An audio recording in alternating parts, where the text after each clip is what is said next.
maalinka halkaan madaxweynuhu imaanaya iskuulka ay dambaysay ayadoo ciidanku aysan sidaan u ekeen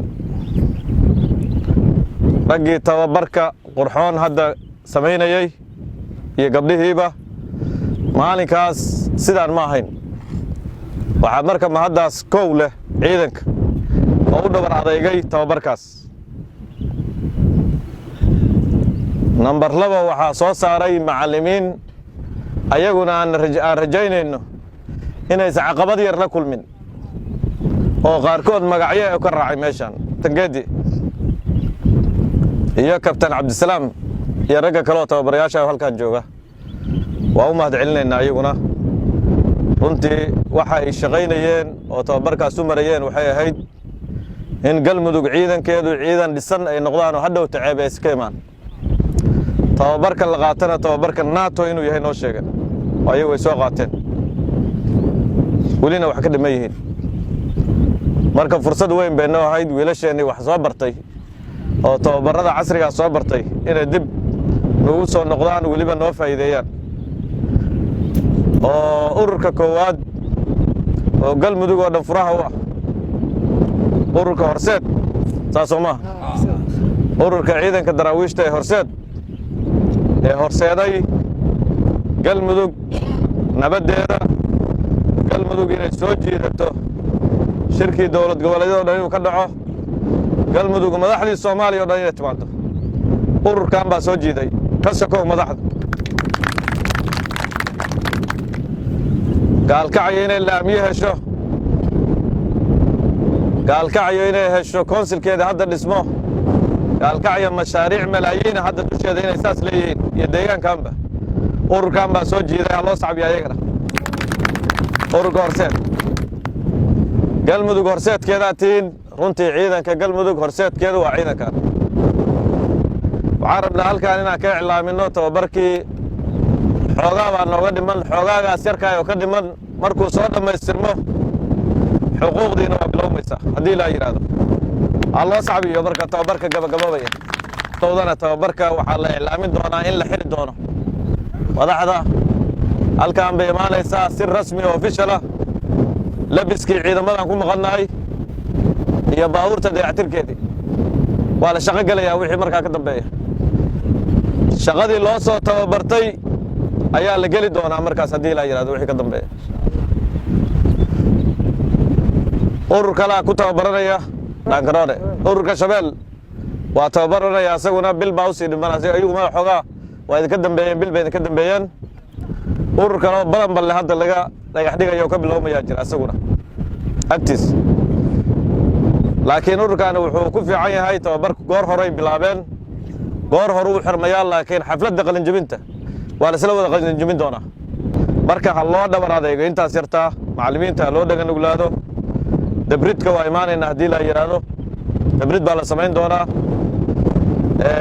wixii tababara waxaan keenay macallimiin waxaa imaan doonta 90 iyo dhowr qofood ayaa Soomaaliga loo bilaabi doonaa macallimiintu waa diyaar annaga ka soo tagnay laakiin beris waxay imaanayaan 4 macallin baa imaanaysa dugsiga mudug la yiraahdo oo Saciid Cusable oo hayo ayaa macallimiintii nagu tabarucay buugaagtii waana loo wadaa waxaan loo wadaa Dr. Mahad Caabi haddii la yiraahdo beri subax wixii ka bilowda ama galabtii xilligii hadba la qorsheeyo waxaan noo bilowmi doonaa waxbarashadii sabuuradii Soomaaliga horta marka hore waa inaan asaga bayskeeni iyo asaaskeeni marka macallimiintu way imaan doontaa ilaahay idankiis ciidanow macallimiintii meeshaan ku jirtayna waxaan rabnaa inay suugaanta sii badiyaan marka halkaan imaanayno dambe mikrofonadeena annaga wadana imaanayna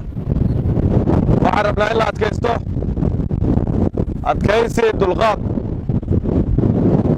bacaadkan insha Allah bil kadib sidaan ma ahaanayno waa ka roraanayna haddana macallimiinta waxaan ku dardaaranay teendooyin waa soo socdaan teendooyin in la dhisi doono oo hadda roobka iyo dabayshii waxaasoo dhan laga geli doono ciidanka maadaama hadda xoogaa ay tababarkii uu gabagaboobi doono ciidan rasmi oo degan ayay noqon doonaan marka dambe waxaan ku soo gabagabeynaynaa saraakiishana si gaar aan isku arki doona haddii la yidhaahdo.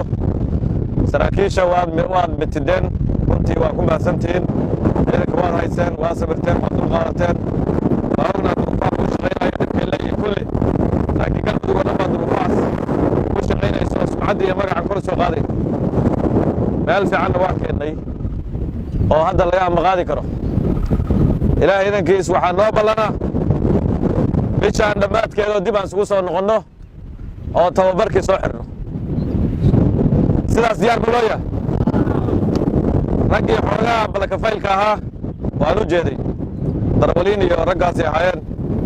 walnimayo 15 beri oo soo socota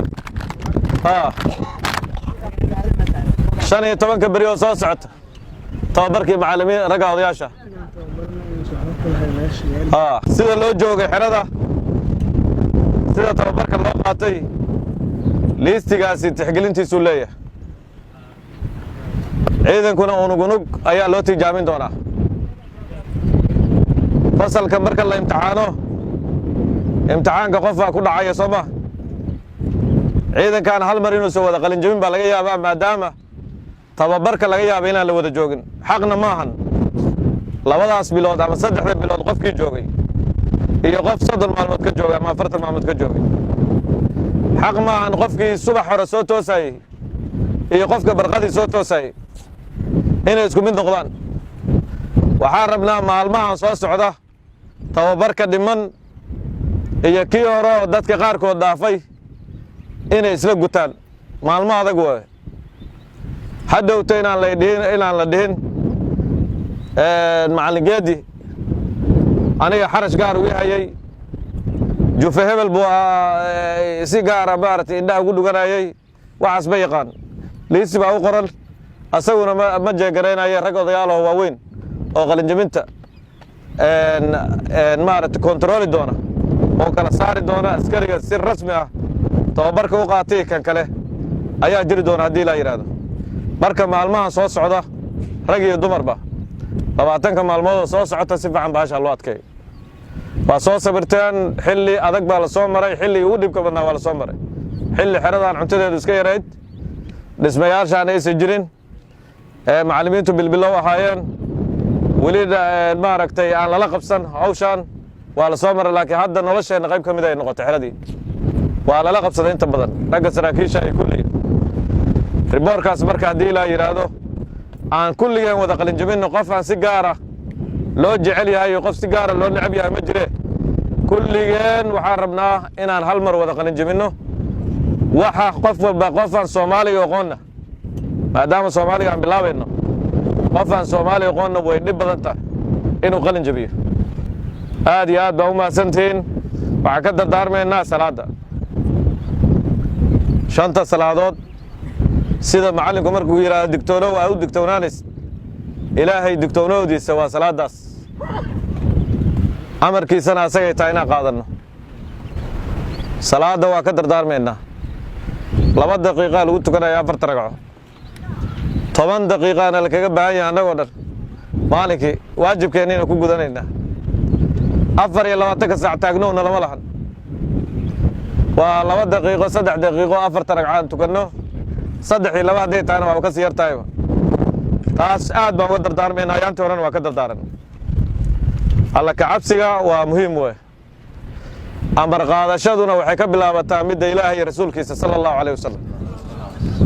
dad muslim ah aan dhahay halkaasay nooga bilowmaysaa. annaga waxaan ka qalin daaranaynaa ku soconnaa dariiqii nabiga sallallahu alayhi wasallam uu noo jideeyey.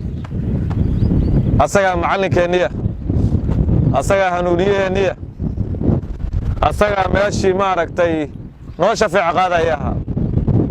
marka arrintaasi hana ka baaqan. tababarkeenna carbiskeenna qayb ka mid a ha noqoto, cibaadada iyo salaaddu ha noqdaan.